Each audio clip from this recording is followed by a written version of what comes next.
This is one of the most famous hotels in Las Vegas, but is the Bellagio overrated? We've stayed here twice in the last month, and we're going to share the pros and the cons with you and let you know whether or not we think it's overrated. Let's go.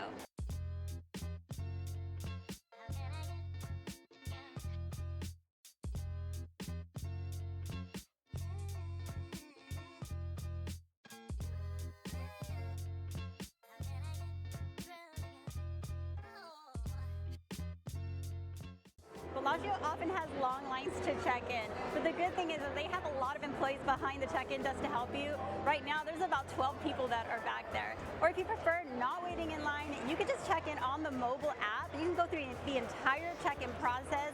You can get the key on your phone when your room is ready, or you can come to one of the kiosks with the little tablets here and just print out your room key. So you don't actually have to even go to the front desk at all.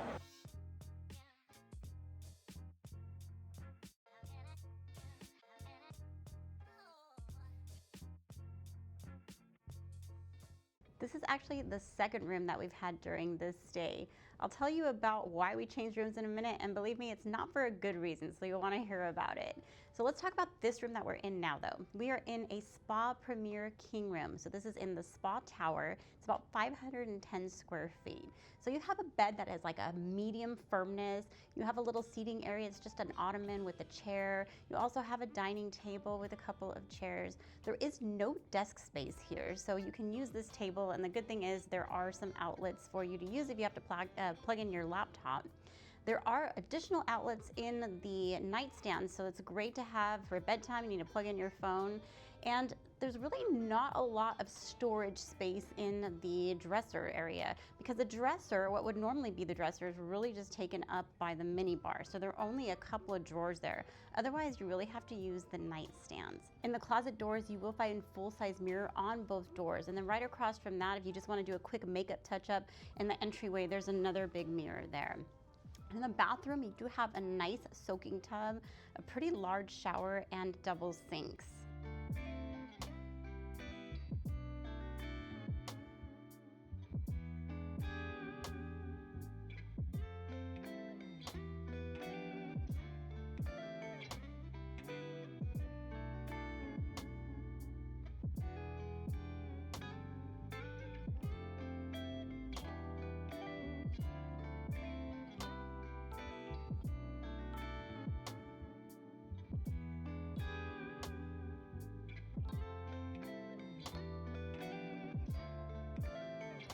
One thing that we noticed is that it's really quiet in here.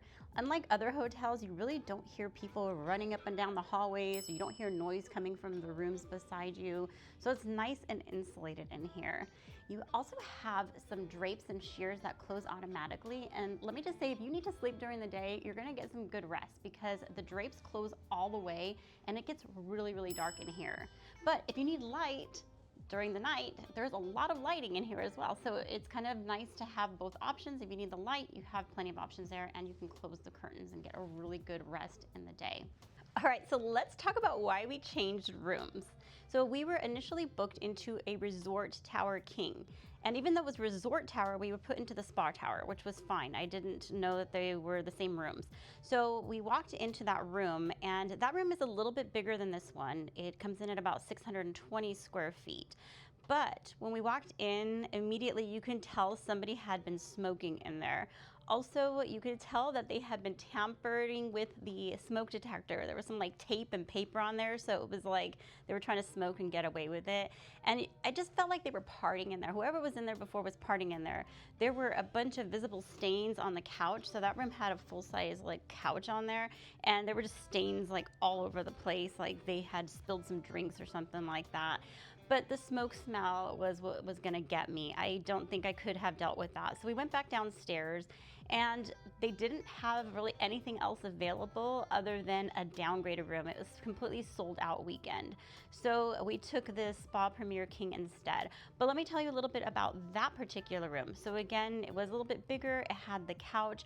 It also did have a little bit bigger of a bathroom. It also had the separate shower and tub, but just the layout was a little different. The shower was a little bit bigger. Also, that room was at the end of the hallway, so it had 2 windows, so you had like a corner view. So having stayed in 2 rooms, there were some inconsistencies that we found between the 2 rooms that I thought I should mention. So in the other room, when you went to the bathroom, it didn't have the little face soap bar, and this one does. Also, the other room didn't have any bath mats, which I thought was kind of weird because I had remembered staying here before and having the bath mats. And we walked into this room and it had the bath mats. Also, that room had 2 bathrobes and this room only had 1. So it just kind of misses that they had with the housekeeping along the way. Now, speaking of housekeeping, we did bring a black light with us. And what we thought was really important to show was the bed and the bathroom, because we think that if your bed sheets are not clean, that's disgusting, you don't want to stay here, and if the bathroom's dirty, you don't want to stay here. So what we found was that in both rooms, the beds were immaculate. There was not a spot to be found on the sheets, so very good job in cleaning the sheets. And in the bathroom, in both of them, very, very clean. Just noticed some specks here and there, especially like around the bathtub, not in the tub itself, but around the bathtub we found some specks, and I kind of just took a tissue, wiped it up just to make sure it wasn't like caulking or something like that. And it was a little bit dirty. But for the most part, the bathrooms were very clean. But in the other room, even though we were trying to focus more just on the bed and the bathroom, we had to take a look with the black light on that sofa, and what we found was absolutely disgusting. It was just stained all over the place. But again, we want to make sure it's just mostly the bed and the bathroom we pay attention to, because we know they're not going to clean the walls every time between guests or shampoo the carpets or anything like that. All right, so let's talk about what you can expect if you want to take advantage of the mini bar or room service. So I took a little clip of what the mini bar cost is, so you can take a look at that here and see if you want to purchase anything. This is how much you're going to pay for it. It's pretty expensive. And also for your in-room dining options. So you have a very large menu of things that you can purchase. But one thing to note is that you have options. You can either do takeout service, and they're going to charge you a $10 delivery fee for that. Or you can do kind of your classic dining service where they bring the little cart and everything, and that's going to cost $25. So that's on top of the food itself.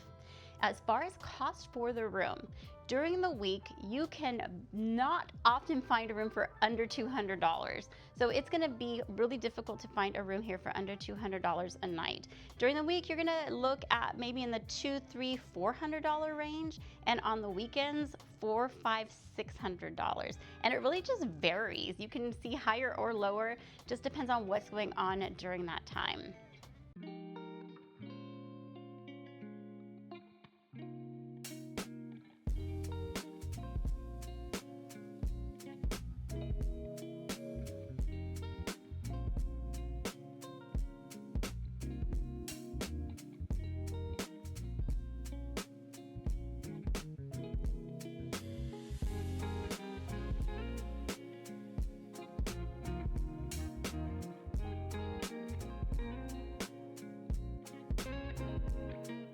Bellagio has several pools and hot tubs, but we happen to be here in January. It's only 49 degrees out here, so it's chilly. It's too cold to be going swimming. However, they do have a pool open, and it's not just a small pool. They have heated a very large pool. I went and dipped my hand in there. It is like bath water. And they do have a hot tub open as well, and that's where the people are. Nobody's actually in the pool. They're all in the hot tub. But this is a great time for them to take advantage of maintenance. So you see a lot of the pools that are torn up and they're remodeling and doing things to them. There is a beverage station open right now. Normally they have Como, which is a cafe and bar, but that is closed for the season. They have kind of like just a little window where you can order drinks. And they do have a water station where you can grab some water or refill your bottles. But during the summertime, this place is obviously going to be very busy, but do not expect a party environment. You're not going to have day clubs here. You're not going to have DJs and loud things going on. It's a little bit more of a chilled environment. Two of the most popular attractions at Bellagio are absolutely free. First, you have the Bellagio Conservatory. This is right off of the lobby.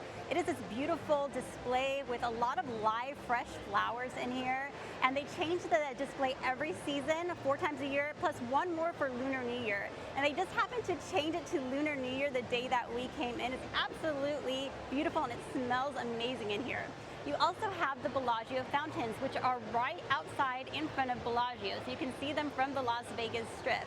But back here inside the conservatory, one of the things that they have that's really cool is they have the garden table. And that is actually like a private dining area inside of the conservatory. And they change it up every time they change the display. So it might be served by a different restaurant, or they put it into a different location. Also, they have Sadelle. This is a restaurant that's open for breakfast and lunch that's right off of the conservatory, and we're actually going to go eat there now, so let's go check it out. Sadelle's is open for breakfast and lunch only, so they're only open until 3 p.m. And there is a long line in here. We're here on a Saturday, so we waited about 40 minutes to get in here. Now, if you do have a platinum card, they do have a priority line, but they also accept reservations, so I do suggest that if you can snag a reservation, you should do that. There is a bar here that is first come, first served. So if you can find a seat there, go and grab it. Now, it is busy in here, obviously, on a Saturday. It is huge, and the decor is just beautiful with the blues and the pinks and the chandeliers. There's these kind of sort of archways or decor over the windows that overlook the pool. And where we're sitting, we actually have a view of the conservatory because Sadelle's is right off of the conservatory. If you're just looking to get some coffee and pastries though, they do have a little to-go cart, Sadelle's to go. And when we were here and standing in line, there was nobody going up to that cart to order. So if you want to just grab some coffee or pastries, I think that is the way to go. I ordered this Sadelle's breakfast special. Now, it comes with your choice of either an Eggs Benedict or 2 omelet choices, and it comes with a pastry, either a cheese Danish or a sticky bun, and your choice of a mimosa or a Bloody Mary. And today I went with the Bloody Mary. It's like the perfect combination of spicy and tomatoey. Ooh, it's good. Squeeze a little lemon and get a little more out of it. Ooh, yummy. This Eggs Benedict looks delightful. Just a perfect amount of sauce. I was kind of taking a look at the bread, the English muffin before, and it looked so nice and airy. I don't know.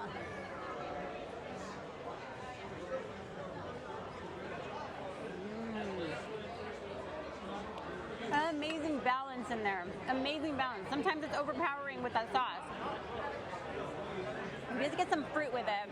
Let me just try strawberry. Make sure they're fresh. Do the taste fresh. Very fresh. Now check this out. Steak and eggs. OMG. The steak is ordered medium, and I can see the pink in here already. They did such a good job in cooking this steak. Perfect.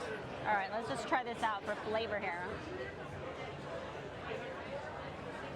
Wow. Okay, it's so tender. It's so tender. It's got a nice flavor, a little bit of a char on the top, and they even served hash browns. All this is, oh my God. Can't wait to dig into the rest.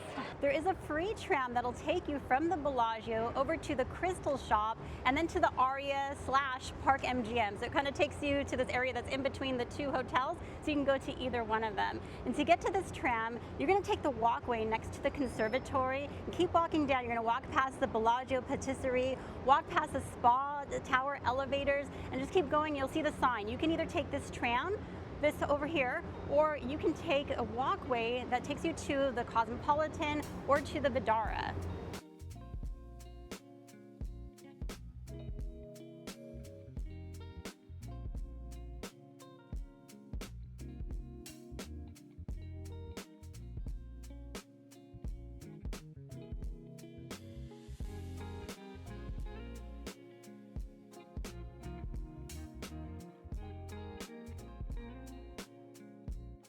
When I think about Center Strip, I immediately think of Bellagio, and because of that, you're surrounded by some great hotels. Right next door, you have the Cosmopolitan, and then if you go across the street, you have Planet Hollywood. Then right next door to that is Paris, and you have the Horseshoe. And then kitty corner, you have Cromwell and Flamingo. And then next door to Bellagio on the other side, you have Caesar's Palace. But of course, if you're on Las Vegas Boulevard facing the Bellagio, you have the incredible Bellagio fountains.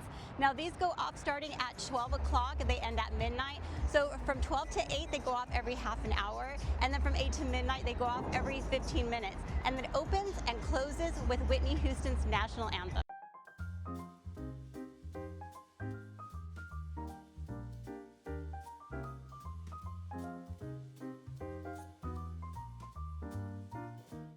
let's talk about the casino here. Now, first of all, this place is always busy. I don't think I've ever been inside of Bellagio when it was not busy. Doesn't matter what time of day it is, there's just people going everywhere. Now, as far as the smoke is concerned, I think they have a really good filtration system here because unless you're sitting next to somebody who is smoking, you really don't smell it. So we were walking around 12 o'clock on a Saturday just to kind of see what the table minimums were. So we found 3 craps tables that were open. 2 of them were $25 and 1 of them was $15 minimum. Then there were probably about 9 blackjack tables open and 5 of them were 6-5 blackjack. They were all $50 except for 1 that was $25 minimum. And then you went over to the 3-2 blackjack and those were two of them were $50 minimums and the other were $100. Then they had a couple of roulette tables open and those were $25 minimums, 000 by the way. And then they had some pie-gow tables, those were all $50, and some Texas Hold'em, those were $25 minimum. So kind of higher end gambling here, and that includes the slot machines.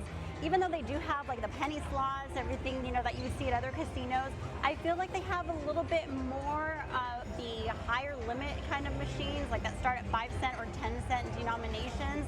So there are definitely the lower limit machines. There are just not as many of them as in other casinos.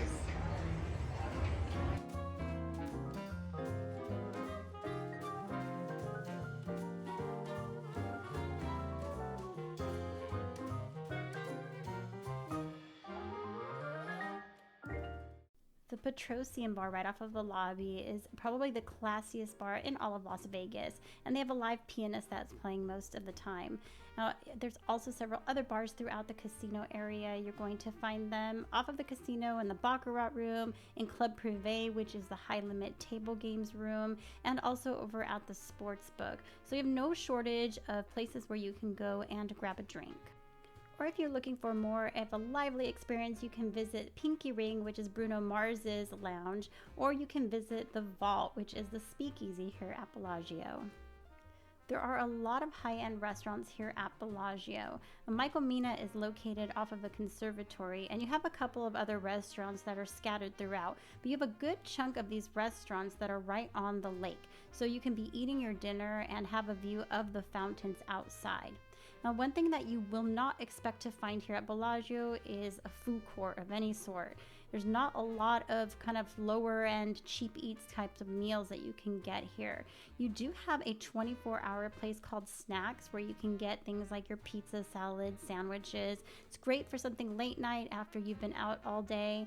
And you'll also find a couple places that are open for breakfast, like the Bellagio Patisserie and Paleo, and there's the gelato shop that also has items that are available for breakfast. But not a lot of cheap eats foods, and that could be a con for you. Bellagio does have a nice buffet here, and it is the only one of the MGM properties that has a buffet that is open for dinner. If you're looking to do some high-end shopping, well, this is a great place for you to do that. They have several shops in this Via Bellagio area. This is a walkway that takes you out to the Las Vegas Strip, but they also have some other stores that are over by the lobby and some that are over by the resort tower.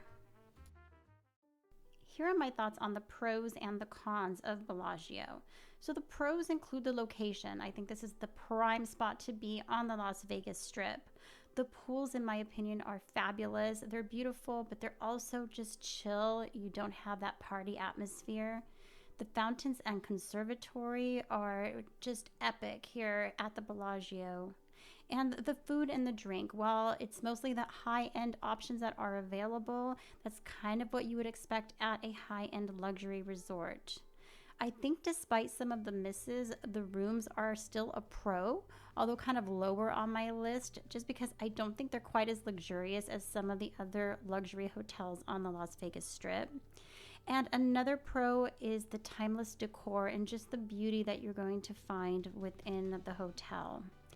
The biggest con for me about Bellagio are the crowds. Now, because you have the fountain, because you have the conservatory, you have a lot of people that are coming here, and you can't blame them, but it ends up being very busy in here, especially if you're out late at night. sometimes you can barely walk through the hotel. And another con, I would say, has to be the casino minimums. So it's not as easy to just come and low roll, play some low limit blackjack or slot machines. But the question still remains, is Bellagio overrated? I say no. Now, of course, there is definitely better value out in Las Vegas, but I think if you have the money to spend on a hotel like this, you're not necessarily looking for value. You are looking for experience. You're looking to have a fine dining experience overlooking the Bellagio fountains. You are looking to have a nice drink in the Petrosian bar. You might think I'm way off base, and I'd love to hear why. So drop a comment and let's talk about it.